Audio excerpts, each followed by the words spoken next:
তোমাদের রানী ধারাবাহিকের আগামী পর্বে আমরা দেখতে পাবো মারাত্মক অ্যাক্সিডেন্টে মৃত্যুর মুখে দুর্জয়কে মৃত্যুর মুখ থেকে ফিরিয়ে আনতে পাশে দাঁড়ালো ডক্টর রানী। হ্যাঁ বন্ধুরা, আমরা এমনটি দেখতে পাবো তোমাদের রানী ধারাবাহিকের আগামী পর্বগুলোতে।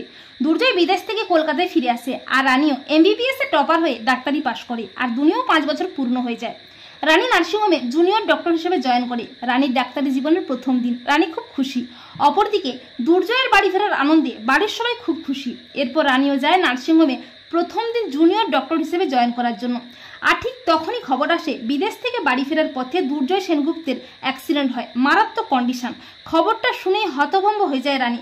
রানী বলে, তার মানে এ জীবনে কি তোমার সাথে আমার আর দেখা হবে না দুর্জয়? না, তোমার কিচ্ছু হবে না দুর্জয়। এরপর দুর্জয়কে নার্সিংহোমে নিয়ে আসা হয়। দুর্জয়ের কন্ডিশন খুবই ক্রিটিক্যাল, আর দুর্জয়কে এই অবস্থায় দেখে রানী একেবারে ভেঙে পড়ে। খবরটা পেয়েই দুর্জয়ের বাড়ির লোকেরাও আসে। দুর্জয়ের বাড়ির লোকের সাথে রানীর দেখা হয়, কিন্তু শুক্লা রানীর ওপর অভিমান করে রানীকে নানা রকমভাবে কথা শোনাতে থাকে। এরপর দুর্জয়কে আইসিইউতে রাখা হয়। ডক্টর জানায় দুর্জয়ের কন্ডিশন খুবই ক্রিটিক্যাল, ওর একটা ব্রেন সার্জারিও করতে হবে। কোনো ডক্টরই দুর্জয়ের চিকিৎসা করতে চাইছে না।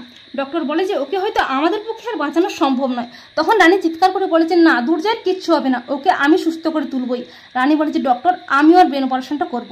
তখন ডক্টর বলে যে না, তুমি কি করে করবে?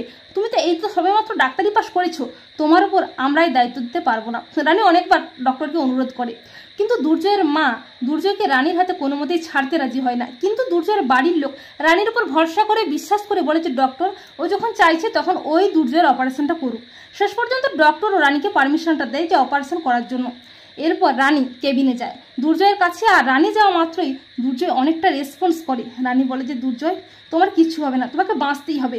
তোমার মেয়ে দুনি, সে তার বাবার ভালোবাসা পায়নি, এত সহজে দুনির কাছ থেকে তার বাবাকে চলে যেতে দেবো না। এই বলে রানী দুর্জয়ের হাতটি ধরে বলে যে আমার জন্য তোমাকে বাঁচতেই হবে, দুনির জন্য তোমাকে বাঁচতে হবে দুর্জয়, আমি নিজে তোমাকে সুস্থ করে তুলবো।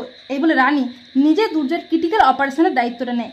তো বন্ধুরা, তোমরা এটাই চাও তো যে রানী নিজেই যেন দুর্জয়ের ক্রিটিক্যাল অপারেশনটা করে দুর্জয়কে সুস্থ করে কাছাকাছি আসে? কমেন্ট করে জানিয়ে দাও তোমাদের মতামতটি।